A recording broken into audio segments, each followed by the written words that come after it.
Shri Sai Ram. Sandeh Nivarani, Chapter 6.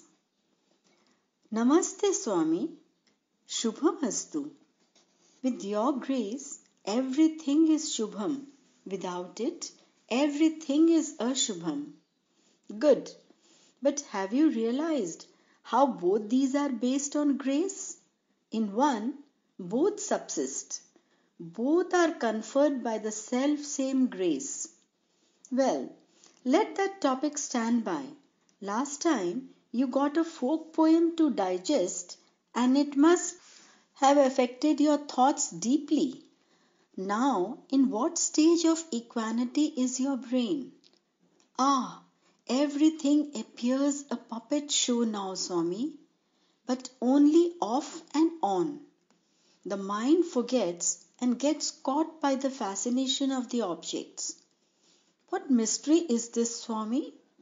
Well, the mind is associated with all kinds of activities or vrittis. It always follows the trail of the vasanas or trails of impulses and instincts. This is its very nature. That is as much as to say we cannot set it right. Then what is the hope? Ultimately, Swami, have we to get immersed in vasanas and become de-guarded? There is hope, my boy. No need to get immersed and lost. Though it is its nature, it can be changed. Charcoal has as its nature blackening all that it gets mixed with. But you should not take that as final. When fire enters it, the charcoal becomes red. So too, though the mind is always wandering in the illusion of darkness, when through the Lord's grace the fire of jnana enters it, its nature changes and the sattvic nature pertaining to the divine comes into it. Swami, they speak of something called antahkarna. What is it? The mind is referred to like that. Karana means indriya. Antahkarana means internal indriya. So, are there two types, internal indriyas and external indriyas? Yes, of course. The external indriyas are called karmendriyas. The internal indriyas are named jnanendriyas. Swami, please tell me which are the karmendriyas and which the jnanendriyas? Well, all acts done bodily are by karmendriyas.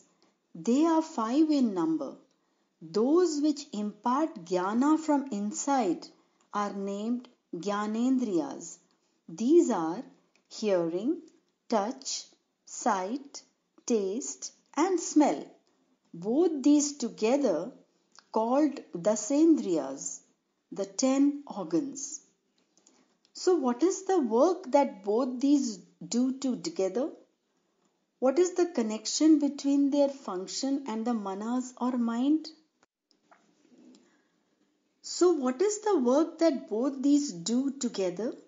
What is the connection between their function and the manas or mind? Well, really, whatever work they do, they can't achieve anything without the meditation of manas. The karmendriyas perform acts in the world and receive knowledge, and the jnanendriyas discriminate the good and the bad and offer them to the Atma through the manas. If there is no mind at all, how can these transmit? When we have to reach the other shore of a flooded river, we rely on the medium of a boat or raft. When the karmendriyas and the jnanendriyas, which are connected with Prakriti, desire to attain the Atma, they have to accept the help of the boat, manas. Otherwise, they cannot attain. If so, where do these other things you spoke about, buddhi, chittam, and ahankaram reside? They too are in this only. The Gyanendriyas and Karmendriyas are both together called Dasendriyas.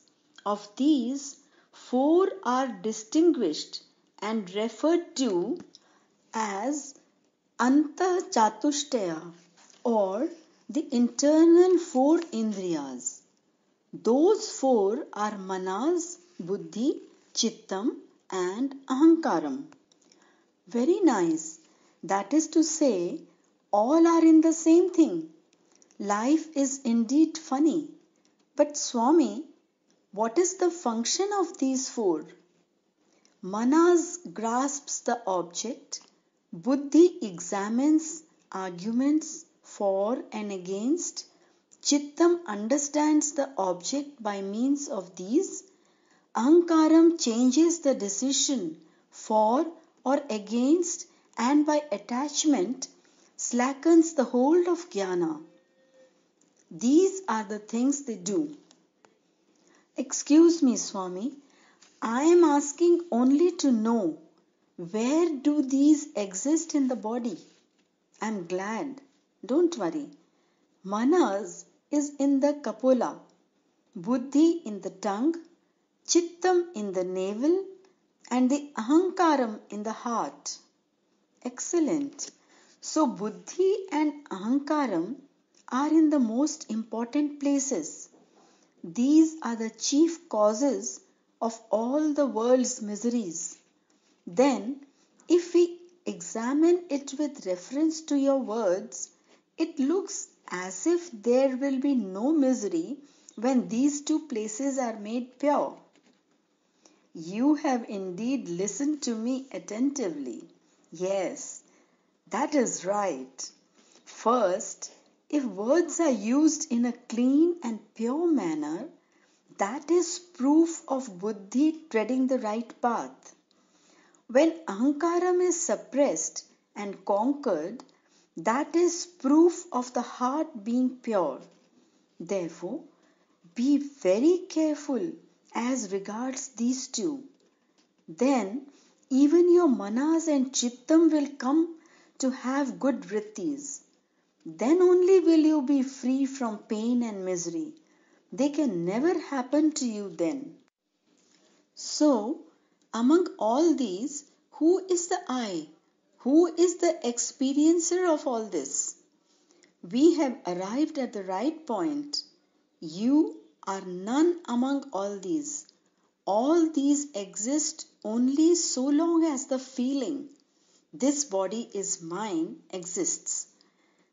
They are all associated with some activities or vrittis. The Atma, which observes all these vrittis, that is you, the joy and sorrow, the loss and misery, the good and bad of these activities are all related to the body only. And so, they are not yours. They will not be yours. You are the Atma. Only this truth is realized. You sleep the sleep of I and mine. In that sleep, dreams appear of loss, misery, sorrow, and joy. The dreams persist only until you awake, and after you wake up, the fear you had while dreaming, the sorrow you experienced, all disappear and are no longer true. Similarly, when delusion is thrown off and you awaken in jnana, you will understand that all this is not you, that you are the Atma. Then, Swami, for whose sake do these, the manas, buddhi, chittam, and ahankaram, do all this work? For no one's sake. They are engaged in their own work. The Atma observes everything, and its shadow, the Jiva, which is deluded by the association of the body consciousness, plays this drama through all these acts.